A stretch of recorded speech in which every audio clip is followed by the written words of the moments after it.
Bonsoir, bienvenue à ce partage et prière. Bien oui, c'est Pasteur Raymond. Ce soir, vous me voyez avec ma guitare. J'aimerais qu'on commence avant d'aller dans le partage un chant qui s'intitule « Saint-Esprit, souffle sur moi ». Chantez avec moi dans votre salon ou là où vous êtes. Amen.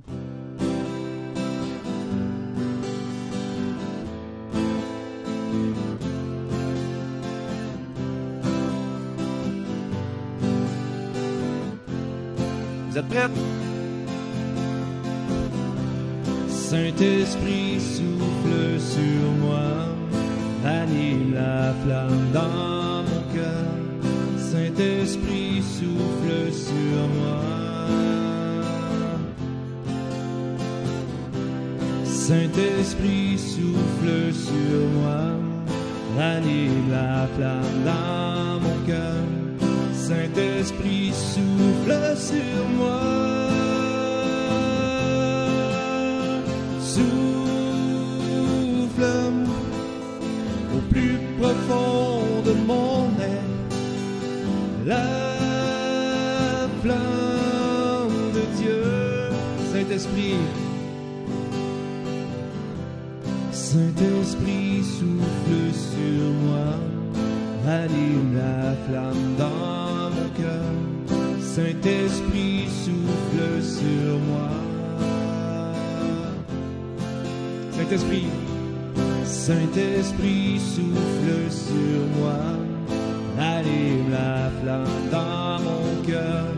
Saint-Esprit souffle sur moi. Souffle au plus profond de mon être, la flamme de Dieu. Souffle. Souffle au plus profond de mon être, la flamme de Dieu. Saint-Esprit souffle sur moi, allume la flamme dans mon cœur. Saint-Esprit souffle sur moi.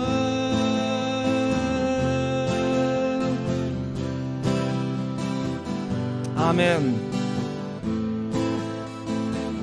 C'est ce qu'on veut ce soir, être animé. Être animé de l'Esprit de Dieu. Amen. Merci Seigneur.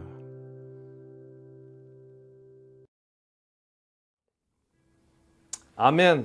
Bien oui, Saint-Esprit souffle sur moi. Ce chant-là va aller avec le partage que Dieu a mis sur mon cœur de vous partager ce soir. Et le titre du message, c'est « Ranime le feu ». Hein? Ranime le feu dans mon cœur, ranime le feu.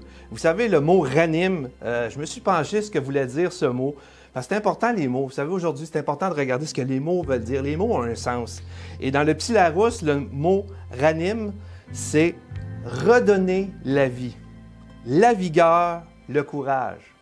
J'irais même dans un terme un peu plus médical, c'est de ramener un malade ou un blessé en vie par une série de soins intensifs ou d'interventions afin de ramener les fonctions vitales qui ont été attaquées ou abolies ou compromises à la suite soit d'une intervention chirurgicale, d'un accident ou d'une autre agression pathologique. Oh, agression pathologique, agression ou une attaque soudaine. Et je crois qu'avec tout ce que nous avons vécu depuis un an et ce que nous vivons encore, je crois qu'il y a des choses dans nos vies qui ont perdu de la vigueur. Je crois qu'on a besoin d'être ravigoré, être ranimé, peut-être de bien des choses, mais aussi pour les choses de Dieu. Et vous savez, le mot agression, on a tous été agressés il y a un an de quelque chose qu'on n'avait jamais vécu auparavant. Ça nous a attaqués soudainement.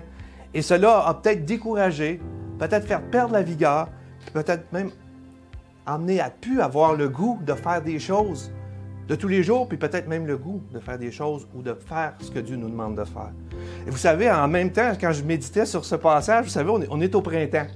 Et vous remarquez qu'au printemps, tout ce qui semblait mort, comme les arbres, plus de feuilles, plus rien, bien là, les arbres commencent à bourgeonner. Hein? Les fleurs vont commencer à sortir, l'herbe va commencer à verdir, la rivière va commencer à fondre, les oiseaux vont se mettre à chanter. Donc, il y a de la vie qui revient, ça se réanime. Et ça nous parle. Vous savez que la nature nous parle de Dieu. Et je peux te dire ce soir que si tu crois qu'il y a des choses dans ta vie peut-être qui sont mortes ou qui sont plus comme avant, et Dieu peut ranimer ce soir cela. Dieu peut ranimer toutes choses dans nos vies. Parce que c'est le Dieu de vie. C'est un Dieu qui donne la vie. Et après tous ces changements, comme je viens de dire, nos façons de vivre ont changé. On ne peut plus voir les gens comme avant. On ne peut plus voir nos amis comme avant. On ne peut plus se voir régulièrement, même à l'Église. À chaque semaine, on était habitués. Tout a été changé.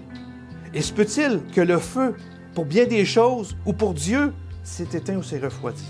Eh bien, ce soir, la nouvelle que j'ai à te partager, c'est que Dieu peut te redonner la vigueur. Hein? La vigueur dans ta vie, la vigueur de la force, peut te redonner de la joie, de l'espoir, de l'espérance et même du courage de redonner la vie. Hein? Dans les Actes des Apôtres 3,15, je fais juste le citer, ça nous dit que Dieu était appelé le prince de la vie. Wow! Le prince de la vie. Vous savez, ce qui est le plus précieux en ce moment, c'est la vie. Beaucoup de gens se battent pour la vie, pour rester en vie. Beaucoup de gens veulent rester vivants, plus que jamais. Et le verset que je vais vous emmener, c'est dans Ésaïe 57, 15. Et ce verset-là est tellement beau. Moi-même, je ne le connaissais pas avec cette profondeur-là face à ranimer le feu ou à ranimer quelque chose dans notre vie. Et voici ce que ça dit dans Ésaïe 57, le verset 15. Voici ce que dit le Dieu saint, le Dieu mis à part, le Dieu parfait. C'est Dieu qui parle ici. Il dit, « Lui qui est au-dessus de tout et qui a une habitation pour toujours. Moi, le Dieu saint, écoutez bien ce qu'il dit, j'habite là-haut, mais je suis avec avec les gens qui ont un cœur écrasé, qui ont un cœur écrasé, mais aussi qui ont le cœur de pauvre. » Et je vais l'expliquer un peu tantôt parce que ça semble bizarre un peu, un cœur de pauvre. Je veux rendre la vie à ceux qui ont un cœur de pauvre et je veux rendre la vie à ceux qui sont écrasés ou broyés. Dans d'autres versions, ça dit « afin de ranimer l'esprit humilié, afin de ranimer les cœurs contris. » On va voir c'est quoi aussi être contrit. Ranimer, donner de la vigueur, ramener à la vie des choses. Et ce soir, c'est ça que Dieu veut faire. Il veut ranimer un feu en nous. Mais dans Ésaïe 57, ce que j'aime, premièrement, ça dit que c'est le Dieu qui est au-dessus de tout.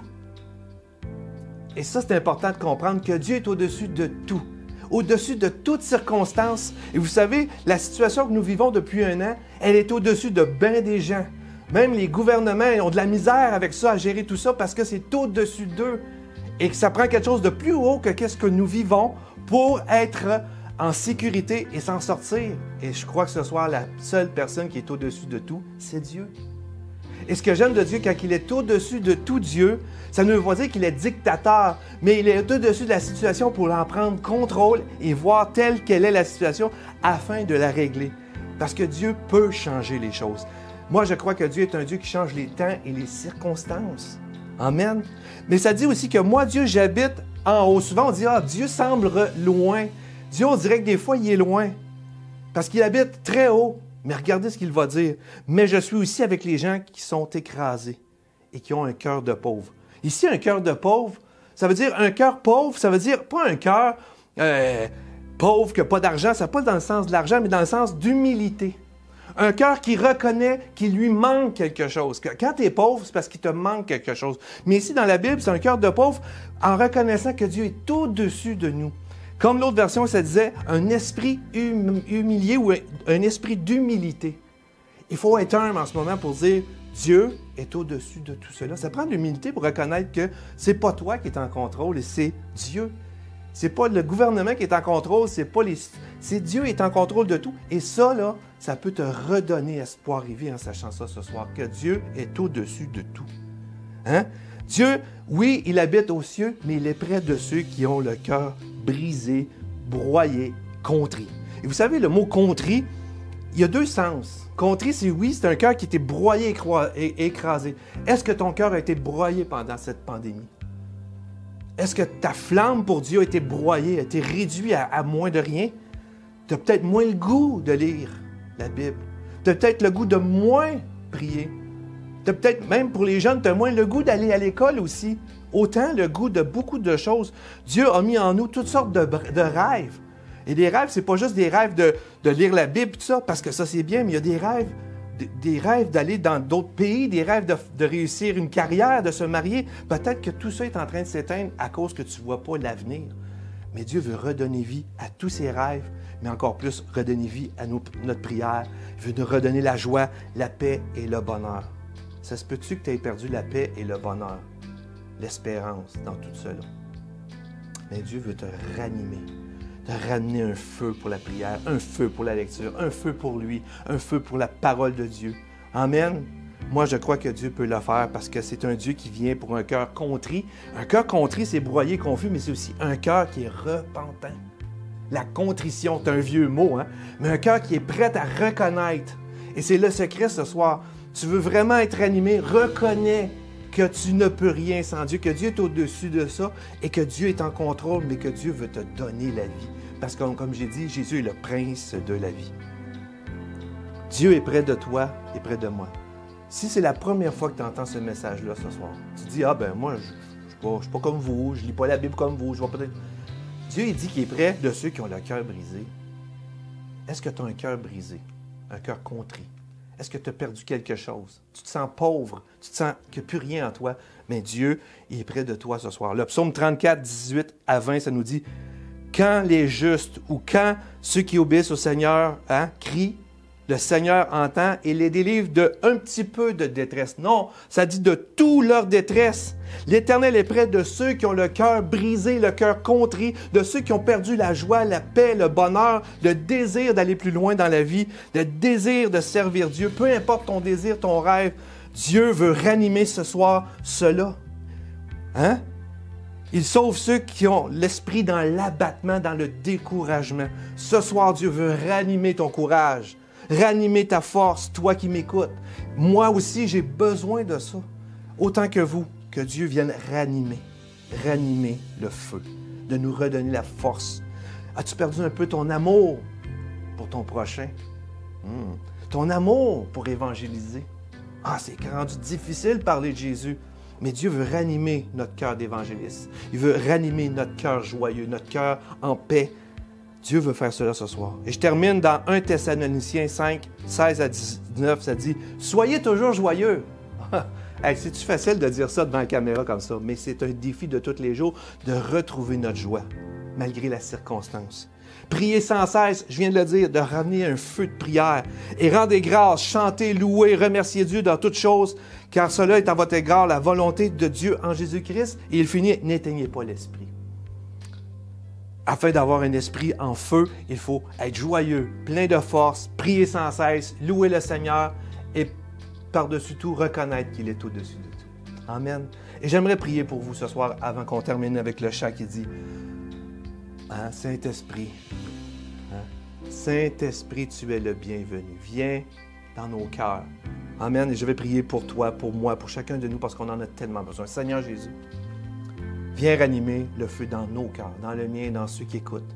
Un feu pour ta parole, un feu pour la prière, un feu pour l'évangélisation, un feu pour rester gardé près de toi, un feu pour l'amour pour notre prochain. Père, que ton esprit descende sur nous, qu'il ranime un feu, qu'il anime, Seigneur, s'il y a une braise, qu'elle redevienne en vie, afin de réchauffer chaque cœur, afin de trouver l'espoir, le bonheur et d'avoir, Seigneur, une vision de futur, parce que tu nous donnes une espérance vivante. Dans le nom de Jésus, Père, je te remercie pour ce que tu vas faire. Amen. Et passez un bon temps dans ce chant qui dit « Saint-Esprit, tu es le bienvenu ». Que Dieu vous garde. À la prochaine.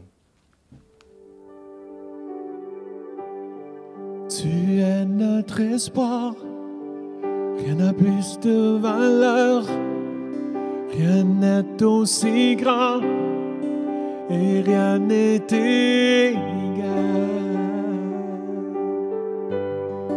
à ta présence.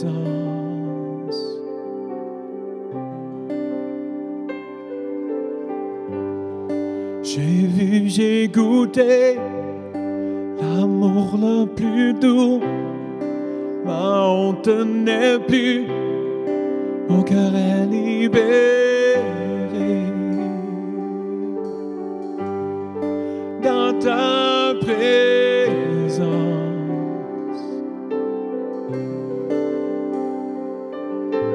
Saint-Esprit, Saint-Esprit, tu es le bienvenu. Inonde ce lieu et remplis l'atmosphère. Seigneur, nos cœurs soupirent après ta gloire. Et viens nous saisir par ta présence, ô Dieu.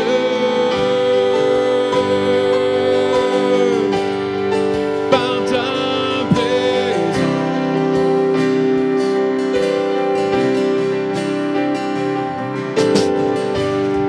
Tu es notre espoir, rien n'a plus de valeur, rien n'est aussi grand. Et rien n'est égal à ta présence.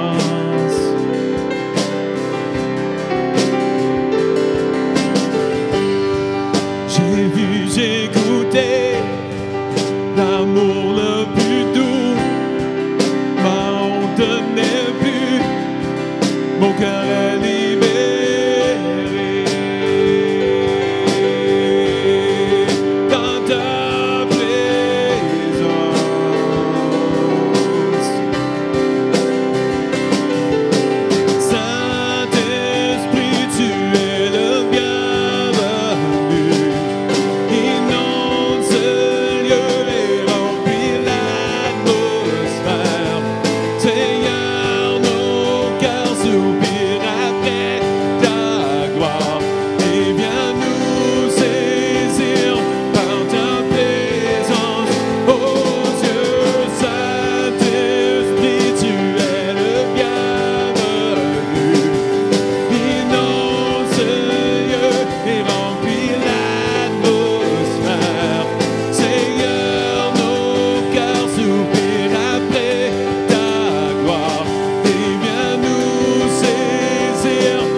Oui, devenons plus conscients de ta présence et venons goûter à la gloire de ta bonté.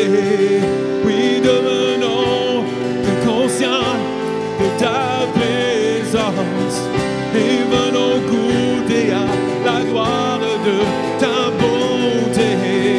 Oui, devenons plus conscients de ta présence et venons goûter à la gloire de ta bonté.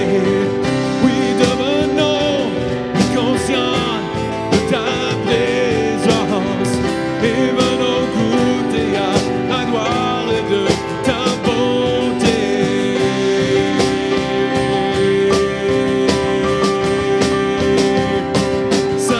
Saint-Esprit, tu es le bienvenu. Inonde